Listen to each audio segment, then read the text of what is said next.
فرمایا کیوں نہیں کرتے تم غور؟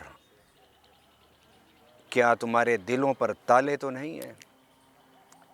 گویا قرآن کی تلاوت، قرآن کا فہم اور قرآن میں تفکر و تدبر، یہ انسان کی عقل، فکر اور دل پر پڑے ہوئے بند تالوں کو کھولتا ہے۔ گویا قرآن سے وہی مستفید ہوگا جو تفکر و تدبر کرے گا۔ تو میں آج دو ٹوک لفظوں میں یہ حقیقت آپ کے سامنے رکھنا چاہتا ہوں کہ قرآن کے مقاصد نزول، قرآن کا سب سے اہم پیغام وہ یہ ہے کہ آپ کو تفکر و تدبر کے راستے پر آنا ہوگا۔ شاید آپ کے ذہن میں نہ ہو تو میں دوبارہ تازہ کر دیتا ہوں کہ قرآن پاک میں اللہ تعالیٰ نے تفکر، تدبر، تعقل اور تسخیر کائنات کے بارے میں 350 آیات نازل فرمائی ہیں۔ اور عبادات سے کون انکار کر سکتا ہے؟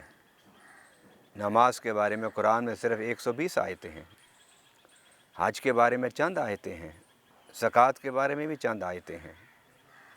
اگر ان ساری عبادات کو آپ اکٹھا کر کے ان کی آیات کو شمار کریں، جس میں نماز، روزہ، حج اور زکوٰۃ، یہ 4 ہمارے بنیادی عبادات ہیں، یہ اس میں آتی ہیں، وہ ساری عبادات سے متعلقہ آیات بھی 300، 350، 350 نہیں بنتی۔ میں جانتا ہوں اس حقیقت کو کہ رب العالمین اگر ایک بار بھی قرآن پاک میں کوئی حکم فرما دے، اس کی اہمیت اتنی ہی ہے اور وہ اتنا ہی ضروری ہے کہ جتنا کہ اگر کسی حکم کے بارے میں رب العالمین 300 دفعہ فرمائے۔ 300، 350 اور 125 اور 150 آیات جو عبادات سے متعلق ہیں، ان کا تقابل کرانے کا مقصد صرف یہ ہے کہ رب العالمین کے نزدیک عبادات کے ساتھ تفکر و تدبر اور تعقل و تسخیر کائنات کا موضوع کتنا اہم ہے۔ فرضیت تو ایک دفعہ بھی اللہ کہہ دے تو وہ فرض ہوتا ہے کہ یہ کرو، کرنا ہے، لیکن اگر اللہ کثرت سے کسی ایک موضوع پر بیان فرماتا ہے تو یہ اس کی اہمیت کو واضح کرتا ہے۔ تو گویا رب العالمین نے قرآن پاک میں سب سے زیادہ جو گفتگو فرمائی وہ اس بات پر کہ تم قرآن کو دیکھو، تم قرآن کو سمجھو، تم قرآن پر تفکر کرو، تم قرآن پر تدبر کرو۔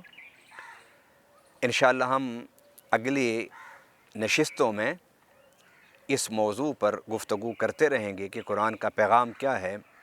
آج کی اس نشست میں اس حقیقت کو ذہن میں بٹھا لیجئے کہ رب العالمین کے نزدیک سب سے اہم موضوع یہ ہے کہ تفکر و تدبر اور تعقل، اور پھر اس کے بعد کائنات کی تسخیر، کائنات کو اپنے تابع کرنا، پھر اسے تابع کر کے اس کی قوتوں کو اس سے نفع اٹھانا اپنے لیے، اپنی قوم کے لیے اور پوری انسانیت کے لیے۔ میں اس موضوع پر گفتگو کو سمیٹتے ہوئے چند جملے کہنا چاہتا ہوں، اور وہ کیا کہ قرآن پاک میں اللہ تعالیٰ نے واضح ارشاد فرمایا کہ اگر دلوں پر تالے ہیں اور دلوں پر مہر لگی ہوئی ہے تو آپ قرآن سے ہدایت حاصل نہیں کر سکتے۔ اور یہ مہر کب ٹوٹے گی اور یہ تالے کب کھلیں گے؟ کہ جب آپ تفکر و تدبر کے راستے پر چلیں گے۔ تفکر و تدبر کے راستے پر چلے بغیر آپ قرآن سے کوئی استفادہ نہیں کر سکتے۔ تو آئیے ہم جہاں ماہ رمضان میں نوافل پر بڑی لمبی گفتگو کرتے ہیں، اعتکاف پر بڑی لمبی گفتگو کرتے ہیں، اور دیگر نفلی اور مستحب امور پر لمبی گفتگویں کرتے ہیں، ان گفتگوؤں کے ساتھ ساتھ اس کو بھی آپ اپنی گفتگو کا موضوع بنائیں کہ قرآن کے فلسفے کے مطابق فرد ہو، خاندان ہو یا قوم ہو، وہ ترقی کے منازل طے نہیں کر سکتے اگر علم، تحقیق، تفکر، تدبر، تعقل اور تسخیر کائنات کے راستے پر نہیں چلے گی۔ لہٰذا آج کے اس نشست میں قرآن کا پہلا پیغام جو قرآن کے الفاظ میں قرآن کے ذریعے سے میں نے آپ تک پہنچایا وہ ہے کہ تفکر و تدبر، غور و فکر اس کو کریں۔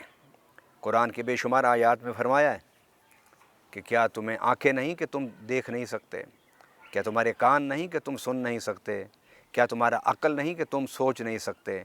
اس کے بعد فرمایا اولئک کالانعام، کہ بہت سارے انسان وہ ہیں جو آنکھیں ہیں دیکھتے نہیں، جو کان ہیں سنتے نہیں، جو زبان ہے بولتے نہیں، جو عقل ہے سوچتے نہیں۔ فرمایا اولئک کالانعام، وہ چوپایوں کے مانند ہیں، بلکہ چوپائے اگر تفکر سے کام نہیں لیتے تو رب نے انہیں قوت فکر دی ہی نہیں۔ اے انسان تجھے تو ہم نے قوت فکر دی ہے، قوت دراکہ دی ہے، قوت مدرکہ دی ہے، تو اگر اس نعمت سے فائدہ نہیں اٹھائے گا تو تو چوپایوں کی سطح پر نہیں بلکہ اس سے نیچے گر جاتا ہے۔ فرمایا بل ہم اضل، بلکہ اس سے بھی زیادہ بدتر حالت میں ہے۔